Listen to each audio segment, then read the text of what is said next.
Oxford பல்கலைக்கழகத்தில் பெரியாரின் படத்தை முதலமைச்சர் மு க ஸ்டாலின் இன்று திறந்து வைக்கிறார். ஜெர்மனியை தொடர்ந்து இங்கிலாந்து சென்ற முதலமைச்சர் மு க ஸ்டாலின் லண்டனில் இந்தோ பசிபிக் வெளியுறவுத்துறை அமைச்சர் கேத்ரின் வெஸ்டை சந்தித்தார். இந்நிலையில் ஆக்ஸ்போர்ட் பல்கலைக்கழகத்தில் இன்றிரவு 9:45 மணிக்கு சுயமரியாதை இயக்கம் மற்றும் அதன் மரபுகள் மாநாட்டில் முதலமைச்சர் மு க ஸ்டாலின் சிறப்புரையாற்றுகிறார். அதனைத் தொடர்ந்து இரவு 10 மணி அளவில் பெரியாரின் படத்தையும் முதலமைச்சர் மு க ஸ்டாலின் திறந்து வைக்க உள்ளார். அதிமுக குறித்து விமர்சிப்பதை தவிர்க்க வேண்டும் என்று பாஜக நிர்வாகிகளுக்கு உள்துறை அமைச்சர் அமித்ஷா அறிவுறுத்தியுள்ளதாக தகவல் வெளியாகியுள்ளது. டெல்லியில் மத்திய உள்துறை அமைச்சர் அமித்ஷாவை தமிழக பாஜக நிர்வாகிகள் சந்தித்து ஆலோசனை மேற்கொண்டனர். அப்போது அதிமுகவையோ அதன் தலைவர்களையோ பாஜக நிர்வாகிகள் யாரும் விமர்சிக்க வேண்டாம் என்று அமித்ஷா அறிவுறுத்தியதாக தகவல் வெளியாகியுள்ளது. மேலும் அதிமுக பாஜக கூட்டணியை வலுப்படுத்தி ஒன்றிணைந்து செயல்பட வேண்டும் என்று கூறியதாகவும் தெரிகிறது. இந்திய அணியின் முன்னாள் வீரர் அமித் மிஸ்ரா அனைத்து வித கிரிக்கெட் போட்டிகளில் இருந்தும் ஓய்வு பெறுவதாக அறிவித்துள்ளார். சுழற்பந்து வீச்சாளரான இவர் இந்திய அணிக்காக 22 சர்வதேச டெஸ்ட் போட்டிகள், 36 ஒருநாள் போட்டிகள் மற்றும் 10 T20 போட்டிகளில் விளையாடியுள்ளார். கடந்த 2008 ஆண்டு ஆஸ்திரேலியாவுக்கு எதிரான டெஸ்ட் போட்டியில் அறிமுகமான அமித் மிஸ்ரா IPL தொடரில் இருமுறை ஹாட்ரிக் விக்கெட்டுகள் வீழ்த்தியுள்ளார். விருதுநகர் மாவட்டம் சாத்தூர் அரசு மகப்பேறு மருத்துவமனை சேதமடைந்த நிலையில் உள்ளதாக மக்கள் அச்சம் தெரிவித்துள்ளனர். 50 ஆண்டுகளுக்கு முன்பு கட்டப்பட்ட அரசு மருத்துவமனையான இது தற்போது மகப்பேறு மருத்துவமனையாக செயல்பட்டு வருகிறது. தற்போது இக்கட்டடம் மிகவும் சேதமடைந்து விரிசல் ஏற்பட்டிருப்பதுடன் கம்பிகள் வெளியே தெரியும் வகையில் உள்ளது. இதனை உடனடியாக சரி செய்ய பொதுமக்கள் கோரிக்கை விடுத்துள்ளனர்.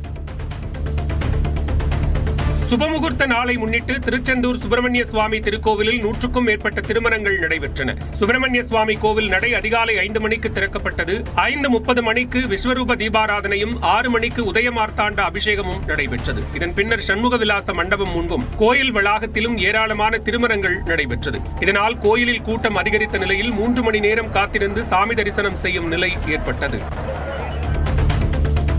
டார்லிங் ஹோம் அப்ளையன்சஸ் நிறுவனத்தின் 164வது கிளை திருப்பூர் மாவட்டம் அனுப்பர்பாளையம் புதூரில் திறக்கப்பட்டுள்ளது. திறப்பு விழாவை முன்னிட்டு பல்வேறு சிறப்பு சலுகைகளுடன் பொருட்கள் விற்பனை செய்யப்படுகின்றன. AC, TV, கேஸ் அடுப்பு, வாட்டர் ஹீட்டர் உள்ளிட்ட பல்வேறு பொருட்கள் சலுகை விலையில் விற்பனைக்கு குவிக்கப்பட்டுள்ளன.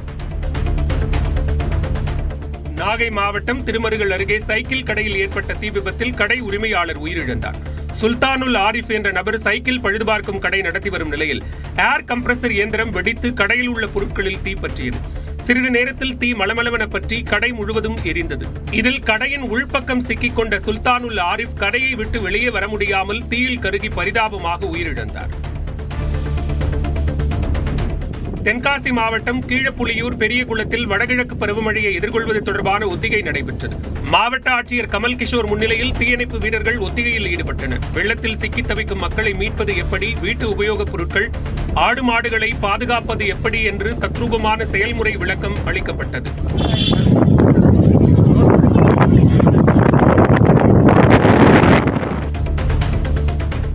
தூத்துக்குடியில் ஓணம் பண்டிகையையொட்டி விசைப்படகு மீனவர்கள் 2 நாட்கள் கடலுக்கு செல்ல மாட்டார்கள் என அறிவிக்கப்பட்டுள்ளது. தூத்துக்குடி மீன்பிடி துறைமுகத்தில் 272 விசைப்படகுகள் மூலம் மீனவர்கள் சுழற்சி முறையில் கடலுக்கு மீன்பிடிக்க சென்று வருகிறார்கள். இந்நிலையில் வெள்ளிக்கிழமை வரை விசைப்படகு மீனவர்கள் கடலுக்கு செல்ல மாட்டார்கள் என அறிவிக்கப்பட்டுள்ளது.